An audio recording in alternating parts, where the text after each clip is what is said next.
తెలంగాణలో నూతన ప్రభుత్వం ఏర్పడి సంవత్సరం గడిచినా ఇప్పటి వరకు బడుగు బలహీన వర్గాలకు ఇచ్చినటువంటి హామీలు నెరవేరలేదని రాష్ట్ర సిపిఎం పార్టీ కార్యదర్శి జాన్ వెస్లీ మండిపడ్డారు. కాంగ్రెస్ ప్రభుత్వం వచ్చినా పేద ప్రజలకు ఇందిరమ్మ ఇళ్ల కల నిజం కాలేదన్నారు. అనేక సంక్షేమ పథకాలను ప్రవేశపెట్టినటువంటి ప్రభుత్వం నిధులు ఇవ్వడంలో నిర్లక్ష్యం వహిస్తుందని విమర్శించారు. తెలంగాణ కాంగ్రెస్ ప్రభుత్వంపై విమర్శిస్తున్న కార్యదర్శి జాన్ వెస్లీతో మా ప్రతినిధి శ్రీనివాస్ ఫేస్ టు ఫేస్. నూతన ప్రభుత్వం ఏర్పడి సంవత్సరాలు గడుస్తుంది. అయినా కూడా నిరుద్యోగ సమస్య అలాగనే ఉంది. నిరుపేదలకు ఇండ్లు కూడా అలాగనే ఉన్నాయి. ప్రస్తుతం మనము సిపిఎం పార్టీ రాష్ట్ర అధ్యక్షుడుతో పాటు ఉన్నాము. పూర్తి స్థాయిలో ప్రతిపక్ష పార్టీలు అనేకంగా ఉన్నటువంటి పరిస్థితులు కానీ కమ్యూనిస్టు పార్టీ గాను చెప్తున్నటువంటి విధానం ఏ విధంగా ఉందో అడిగి తెలుస్తున్నాం. నమస్తే. పూర్తిగా నూతనంగా మీరు ఎన్నికైనందుకు బీఆర్ తరఫున శుభాకాంక్షలు తెలుపుతున్నాం. ప్రధానంగా తెలంగాణలో సంవత్సరం పూర్తయింది నూతన ప్రభుత్వం ఏర్పడి. అనేక ప్రభుత్వాలు ప్రజలకు పేదవారికి అనేక ఇండ్లు ఇస్తామని చెప్తున్న వాగ్దానాలు. ప్రధానంగా ప్రభుత్వం ఏర్పడిన తర్వాత సిపిఎం పార్టీగా మీరు ఏం చెప్పబోతున్నారు? ప్రజలకు ఏం చేయబోతున్నారు? కాంగ్రెస్ పార్టీ అధికారంలోకి వచ్చి ముఖ్యమంత్రి రేవంత్ రెడ్డి అనేక వాగ్దానాలు చేశాడు. 6 గ్యారెంటీలు చెప్పాడు. ప్రతి పేద కుటుంబానికి ఇల్లు, లేనటువంటి కుటుంబానికి ఇల్లు నిర్మాణం చేస్తాం, ఇందిరమ్మ ఇండ్లు అని కూడా చెప్పారు. సంవత్సరం అయింది, ఇండ్లు కట్టడం లేదు.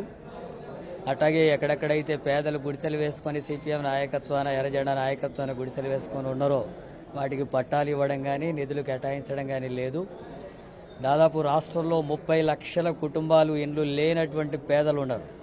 గత ప్రభుత్వం డబుల్ బెడ్రూమ్లు ఇస్తామని అది పూర్తి చేయలేదు. ఇప్పుడు ఇందిరమ్మ ఇండ్లు అని చెప్పి సంవత్సరమైనా ఇవ్వలేదు.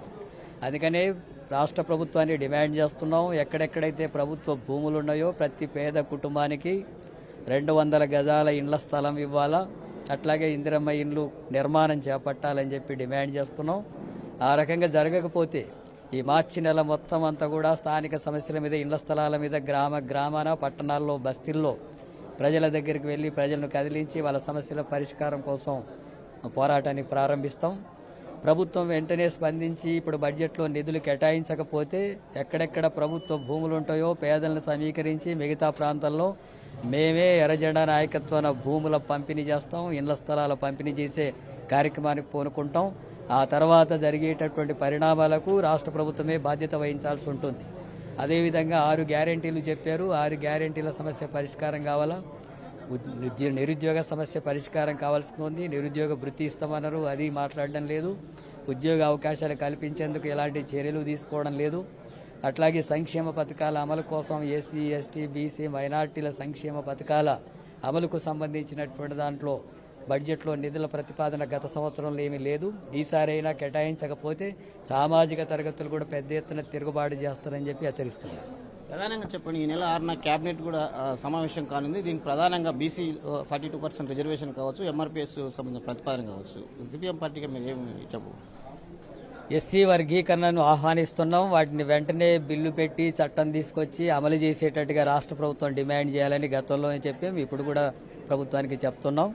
అలాగే బీసీ రిజర్వేషన్స్కు సంబంధించినటువంటిది కులగణన జరిగింది. దాంట్లో ఉండే కొన్ని పొరపాట్లు సరి చేసేటటువంటి చర్యలు కూడా తీసుకున్నామని అన్నారు. ఇప్పటికైనా సరే మొత్తం ఆ వివరాలన్నీ కూడా ప్రకటించి 42% బీసీల రిజర్వేషన్ అమలు జరిగేటట్టుగా వెంటనే శాసనసభలో బిల్లు తీసుకురావాలా, దాన్ని అమలు చేయాలా. రేపు స్థానిక సంస్థల ఎన్నికల్లో కూడా అమలు చేయాలని చెప్పి డిమాండ్ చేస్తున్నాం. ఆ రకమైనటువంటి చర్యలు తీసుకుంటే సిపిఎం పార్టీ మద్దతు ఇస్తుంది. వాటి పట్ల ఏమాత్రం భిన్నంగా వివరించినా తప్పకుండా ఈ తరగతుల పక్షాన పోరాడుతుంది. ఫైనల్గా చెప్పండి, రానున్న స్థానిక సంస్థ ఎన్నికల్లో సిపిఎం పార్టీ ఒంటరిగా పోటీ చేస్తుందా, మిగతా వామపక్ష పార్టీలను కలిపి పోటీ చేస్తుందా? మా పార్టీ బలంగా ఉన్నటువంటి దగ్గరంతా కూడా మేము సొంతగానే పోటీకి సన్నద్ధమైనాం. అట్లాగే వామపక్షాలు కలిసి వచ్చేటటువంటి దగ్గరంతా కూడా చర్చలు జరిపి సర్దుబాట్లు చేసుకోవడానికి కూడా సిద్ధమవుతాం. అట్లాగే ఎన్నికల నోటిఫికేషన్ వచ్చిన తర్వాత మా ఎత్తుగడలు ఎలా ఉండాలనేటటువంటిది కూడా నిర్ణయిస్తాం. ఇది ఇక్కడ ఉన్నటువంటి పరిస్థితి. ఏదేమైనప్పటికీ సంవత్సర కాలంలో జరుగుతున్నటువంటి అనేక బడ్జెట్లు అయితేనేమి సంబంధించినటువంటి 6 గ్యారెంటీల స్కీమ్ అమలుపరచడం ప్రభుత్వం విఫలమైంది.